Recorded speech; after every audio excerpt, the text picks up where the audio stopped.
আগে খাবি তারপর খেলাধুলা করবি চল খাবি আমি কইছি না আগে খাওয়া দাওয়া করে খেলা না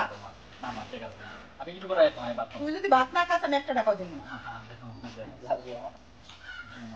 ঠিক আছে এই আচ্ছা আমি যাইতে না তুমি আমরা বলগি আনবা বলগি আচ্ছা ঠিক আছে আমি একটু পরে আচ্ছা তাড়াতাড়ি আইস আই কিন্তু ভাত খাবি